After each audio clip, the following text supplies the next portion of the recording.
When the trailer of Hulu's Only Murders in the Building Season 2 was released, a guest star toward the end of the video caught my eye. There, in a flash, was a brief clip of Academy Award winner Shirley MacLaine. This obviously persuaded me to watch the show. It's great, highly recommend. And in her few minutes on screen, it became clear that one thing remains indisputably true. At 88 years old, Shirley MacLaine still has it. She's always had it, that indefinable quality that makes a star a star. Alfred Hitchcock saw it. He cast her in her first film, The Trouble with Harry, in 1955, and audiences have seen it and embraced it since, to the point that her longevity has become a significant part of her story. After all these years, I'm still here. As many iconic performances as she gave in the first half of her career, it took her a while to take home the Best Actress Oscar, but in 1984, she finally did for her role in Terms of Endearment. In this video, we'll talk about the early stages of her career, her win, and the eccentricities she revealed along the way. Before we get started, this video was brought to you by Mubi, a curated streaming service showing exceptional films from around the globe. You can get a whole month free at mubi.com/bekindrewind. Click the link in the description below to get started. Shirley MacLaine's big break in show business happened in a way that almost sounds fictional. She was understudying Carol Haney in The Pajama Game on Broadway when one day, Haney sustained an injury to her leg, and Shirley was put on to replace her. Who happened to see one of those performances but Hal Wallace, a major film industry player who'd produced films you might have heard of like Casablanca and Jezebel. He immediately signed her to a contract at Paramount Pictures. Her rise was swift and immediate. She debuted, as I mentioned, in an Alfred Hitchcock film, then appeared in a movie musical with Dean Martin, foreshadowing her future status as the honorary female member of the Rat Pack. And her third film, Around the World in 80 Days, won Best Picture. And 2 years later, she received her first Oscar nomination for Some Came Running. A lot of her films from the mid-50s to the late 60s are, frankly, forgettable, but there are major exceptions, and they did well enough to make her a star. She's fantastic in The Children's Hour. I love her in Sweet Charity. That was directed by Bob Fosse, who she danced for on Broadway. The film tanked and nearly sunk both of their careers, but I think it's worth watching if you want to get an idea of how excellent of a dancer and musical theater performer she is. During this time, she earned 2 more nominations for Best Actress, in 1964 for Irma la Douce. Not her best film, she's expressed publicly many times that she didn't even think she deserved to be nominated that year, and in 1960 for perhaps her greatest, or at least one of her greatest performances in The Apartment. She lost to Elizabeth Taylor, who'd had a recent medical emergency, which many believed garnered her enough sympathy votes to win. Had she not been sick, it's very likely that MacLaine would have won. She certainly believed that. I talk more about this in my video on Elizabeth Taylor's win, which I'll link below. MacLaine's work is difficult to categorize, simply because she fashioned herself a persona that could feasibly function within and between several genres. You'll notice that throughout her career, she appears in films that are simultaneously deeply tragic and very funny. She excels at drawing that line right down the middle, and can even do it with song and dance. As Molly Haskell wrote in Film Comment, MacLaine occupies a midway between comedy and melodrama. The downside of her charm and eccentricity is that she doesn't have the emotional intensity for heavy drama. She can be emotional, but she can't suffer grandly in the manner of the great women's film stars, nor is she sexy or seductive enough for most romantic comedy. So she's not having a breakdown on the beach or collapsing down the stairs, but she'll give you a heartbreaking monologue. She's in romantic comedies, but she often plays plucky, down-to-earth sex workers, not the untouchable, pure, idealized beauty. In the 1970s, things slowed down for her, at least in show business. She had a short-lived television series called Shirley's World, which she described as a disaster. Premiering exactly 1 year after The Mary Tyler Moore Show, the television industry hadn't quite come around to the idea of the independent woman protagonist just yet, which frustrated her feminist sensibilities. So there we are, struggling with the identity of this character Shirley Logan, whom I wanted to be. A journalist, which is what I've always wanted to be. Travel around the world, get stories, get involved with people's lives, have a couple of love affairs if she wants, inherent, just adventure.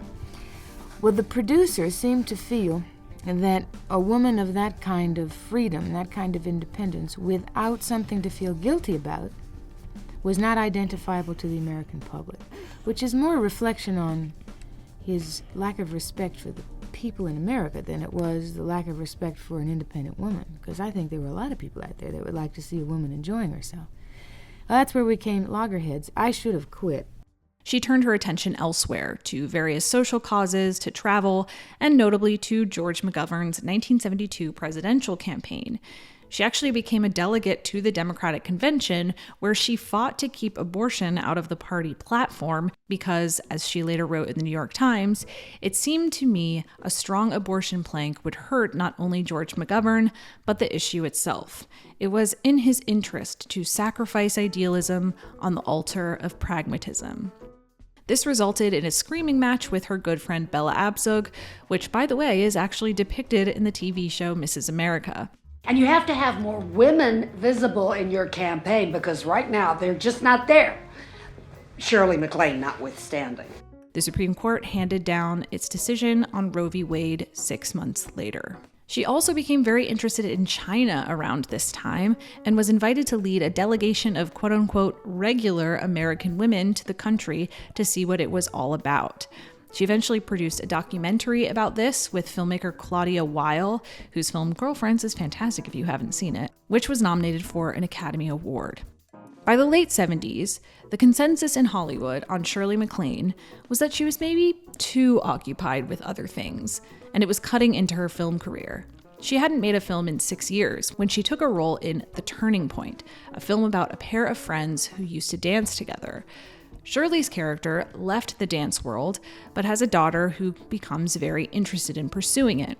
They visit her old friend, played by Anne Bancroft, who still dances, but is realizing that she is quickly aging out of the profession. She and Bancroft were both nominated for Best Actress, but lost to Diane Keaton in Annie Hall. The film was very unlucky that evening. Despite its 11 Oscar nominations, it didn't win anything at all. Still, this film was, in a sense, a turning point back toward the film industry. Some good roles followed, then finally came Terms of Endearment.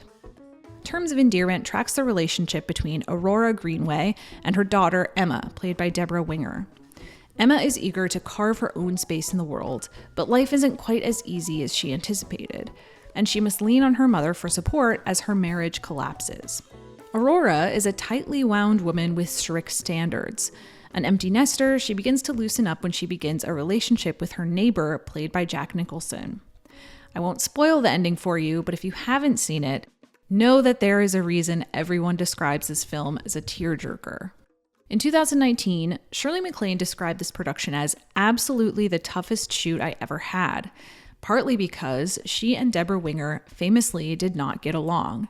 Some of the anecdotes, mostly provided by Shirley, Deborah is more circumspect, are truly sensational. For example, MacLaine writes in her book about a time Winger pointed out a mark she needed to hit during the scene, to which Shirley responded, "I know marks when I see them." "Good," Winger said. "How's this for a mark?" She turned around, walked away from me, lifted her skirt slightly, looked over her shoulder, bent over, and farted in my face. Incredible, no notes. We can attribute this conflict partially to how the two actors approached their work. For one thing, Winger insisted on remaining in character off camera. MacLaine, who came up in the workhorse era of Hollywood where you just come to work and play your part without developing a psychological profile of your character that you have to become, was not used to this, and it created tension. She explained to Time magazine in 1984, Deborah insisted that I and her parents call her by her character's name, Emma. I understood the torture that she was going through, but I just don't work that way. This doesn't mean that actors with different approaches will inevitably clash. I did a video on Vivian Leigh and Marlon Brando in The Streetcar Named Desire that talks about this in detail. But these two, both notoriously opinionated, seemed prone to escalation, if you will. Things began to calm down, however, when Jack Nicholson finally arrived on set about 2 weeks into filming. He brought, as producer Martin Juro would say, a stabilizing effect we never lost. Ultimately, though, the two were able to collaborate in a productive way.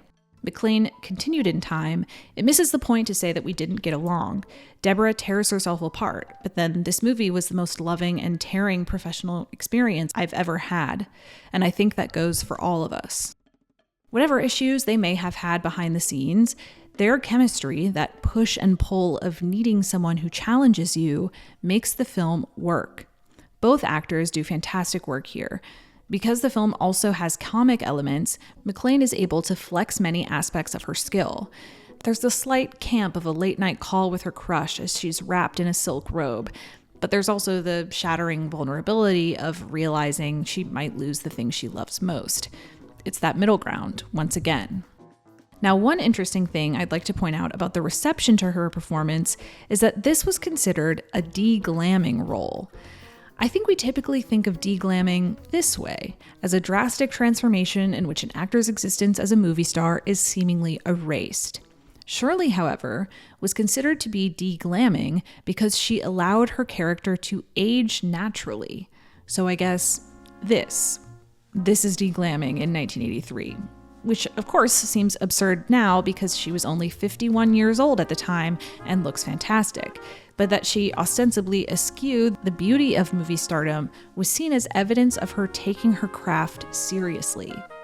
One critic wrote that she sacrificed her vanity in favor of a very meaty part of the sort that are sometimes tough to find for women reaching middle age.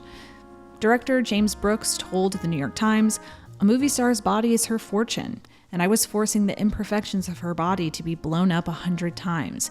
In the end, she served her art. That's very rare." Wow, so brave. This has become something of a trademark for MacLaine since then, particularly in the series of salty matriarchs she played in the late 80s and early 90s. Here's an extremely hilarious clip of Barbara Walters bringing that up. There is that scene in this film, Postcards, in which you're in bed with the wig off and no hair and no makeup, and you look awful. Okay? And there have been other scenes in other movies in recent years where the audience says, look at her, she doesn't care how she looks. It's the role and no ego. At least I don't see any ego. And it's devastatingly wonderful to watch. Is that a problem for you, to let yourself be seen like that? You won't believe this, but I don't think I looked awful. Oh dear, oops, oops. Later on, Shirley points out that the nature of her persona actually gave her the freedom to make that choice in middle age. It's not caring about glamour. First of all, I never was glamorous, so there is nothing for me to give up. I do feel for women who have been told and who have sculpted themselves to be glamorous femininity, and therefore that's hard to relinquish. Nobody ever did that with me. Nobody ever told me I was glamorous, so I wasn't laboring under that illusion or even that truth that I had to continue to sustain. Again, we can return to Molly Haskell in film comment to connect this to her longevity. Her image that kept her out of the glamour category has been the latter-day blessing of her career. There's no breathtakingly beautiful early MacLaine with whom her aging self must bear unfavorable comparison. I mean, that sounds a little harsh. Shirley MacLaine was very beautiful, but I think the spirit of that is largely true. She avoided a lot of the ridicule Elizabeth Taylor received for her change in appearance and wasn't swiftly swept aside like a lot of other aging sex symbols or glamour girls were. Anyway, to return to Terms of Endearment, yes, her reviews were some of the best of her career.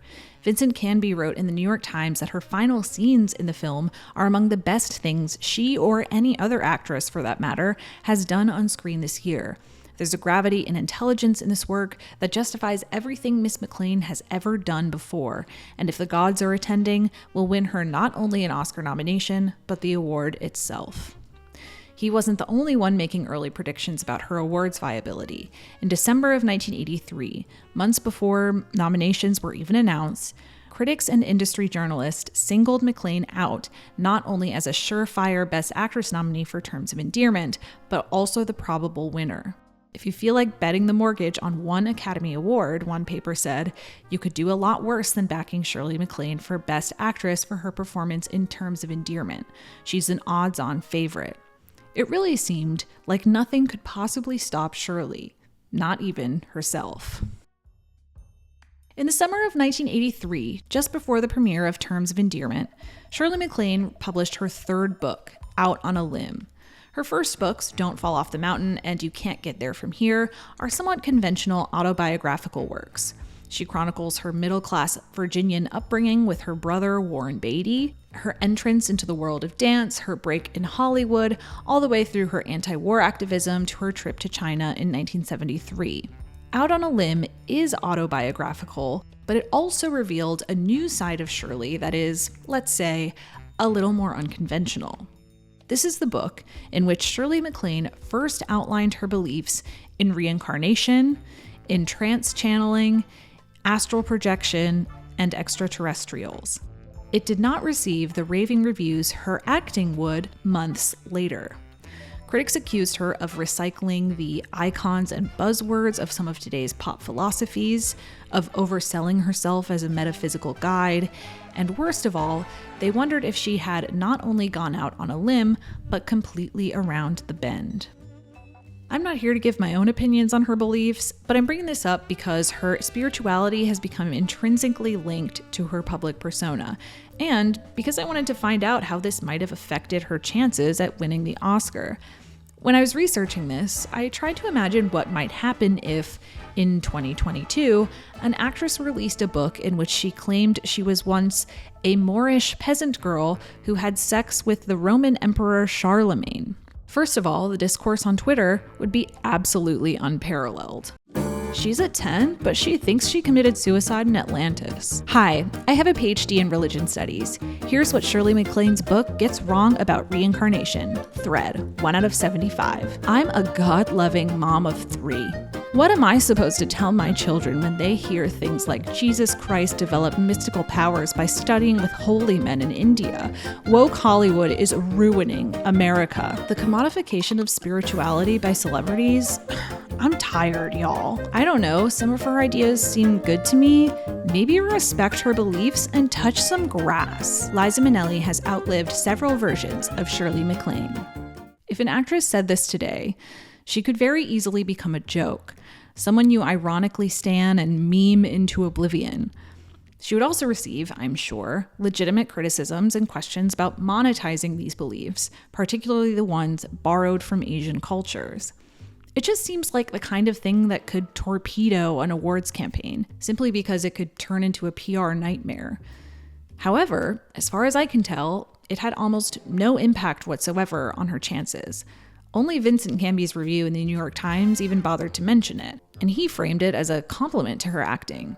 I know it's probably not fashionable to admit it, he wrote, but for all of us, what we know about actors' private lives does have an influence on how we respond to their work as actors.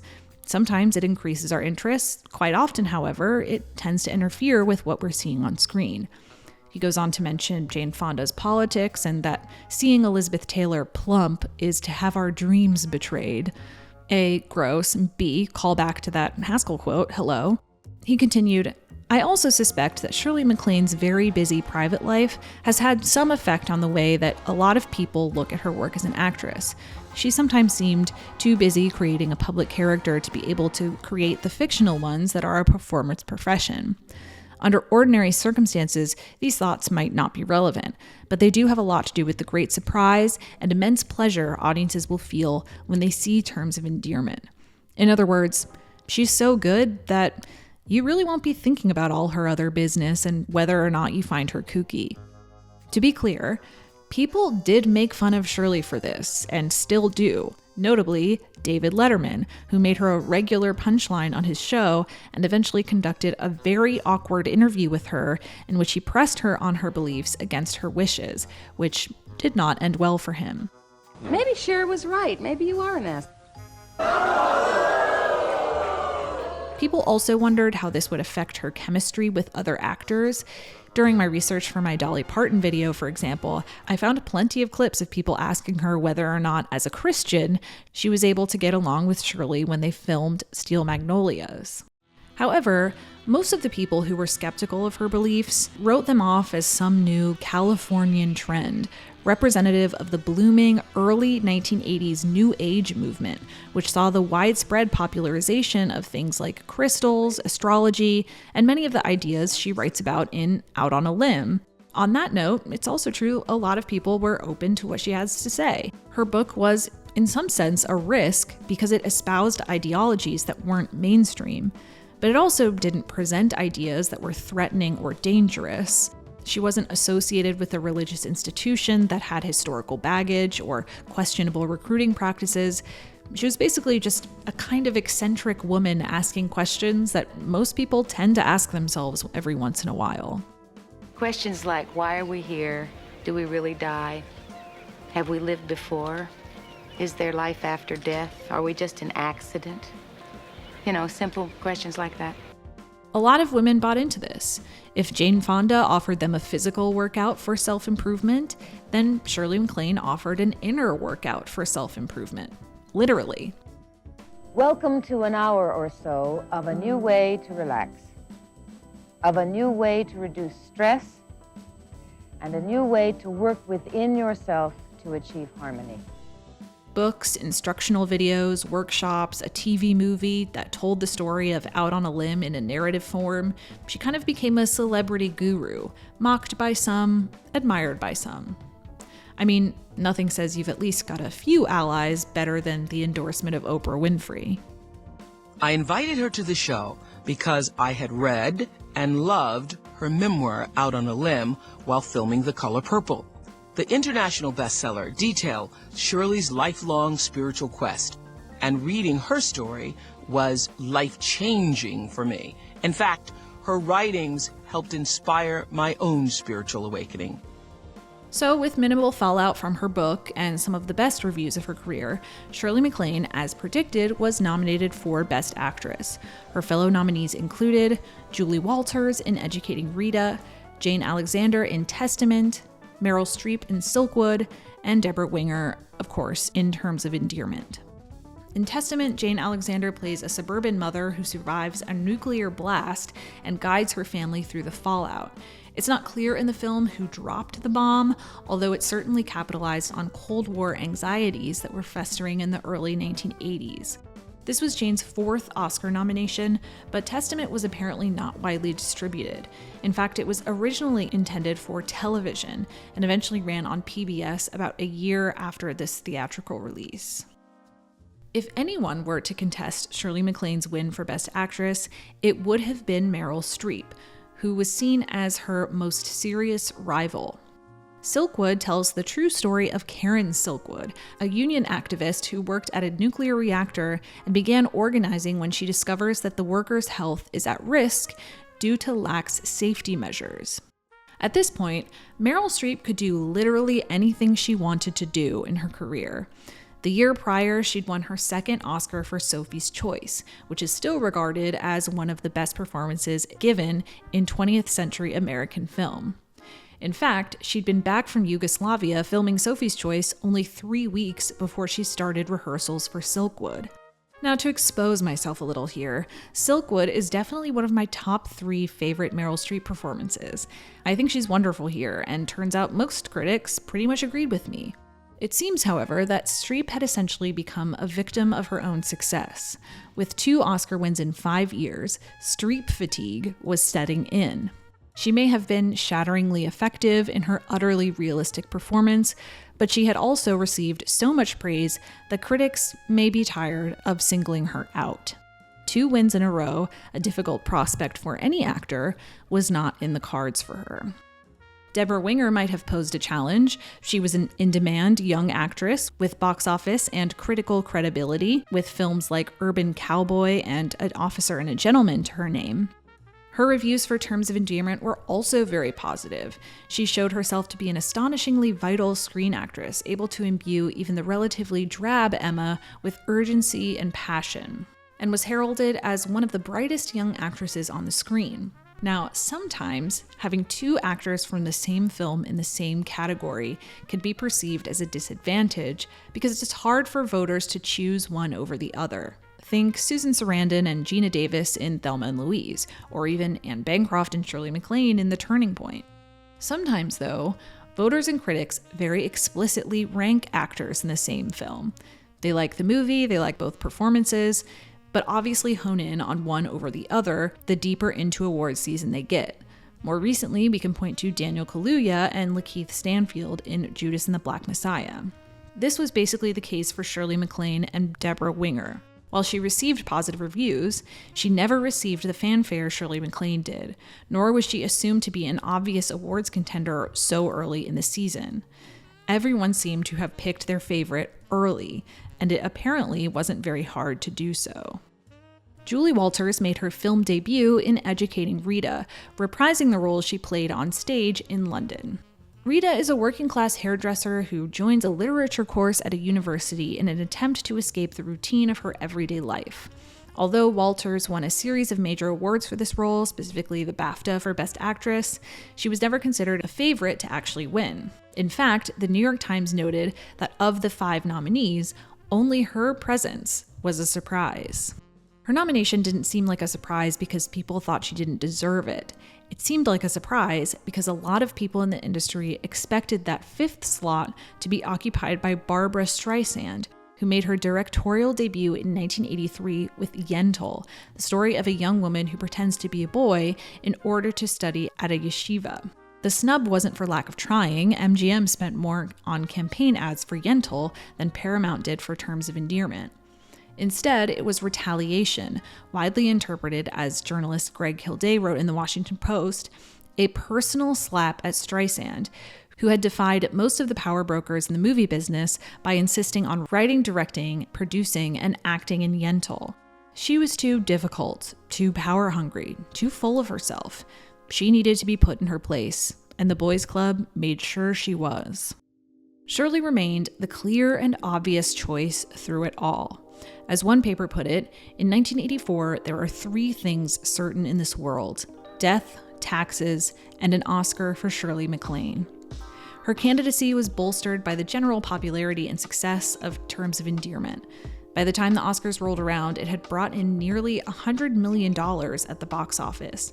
It also earned the most nominations that year, 11, including Best Director, Adapted Screenplay, Director, Supporting Actor, and Picture.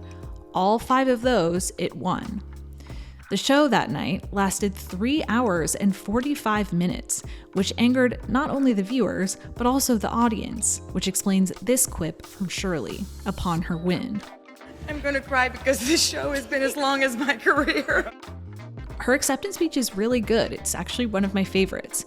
It's a perfect demonstration of how she can express her spirituality in a welcoming and genuine way, how much she loves what she does, and how funny she is. Terms of Endearment kicked off a new era for MacLaine.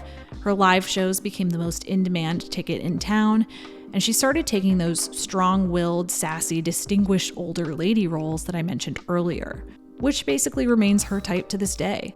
And as we know from Only Murders in the Building, she's still killing it.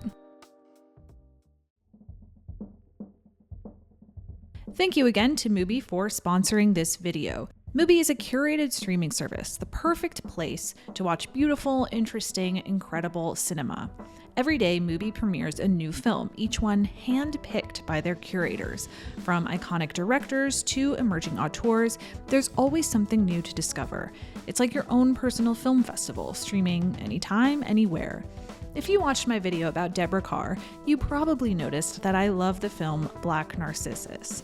It's absolutely one of my favorites, partly because of the performances, partly because of the cinematography, but also partly because if I love a subgenre, it's nun movies. Bells of St. Mary's, Nun Story, Sister Act.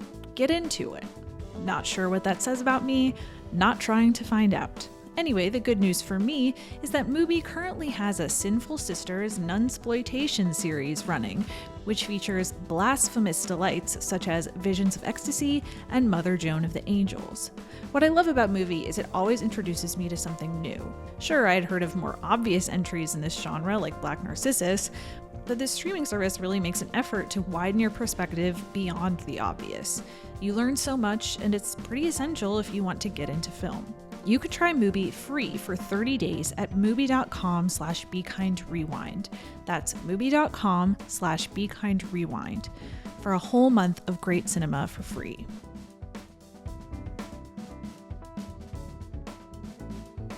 Welcome to the Past Lives Pavilion. In a moment, you will be asked to place your right hand on the plate next to you. An image of yourself in a former life will soon appear. When you have seen enough, simply remove your hand from the plate. Since we want to be fair and accommodate everyone, you will be limited to 5 past lives only. Thank you.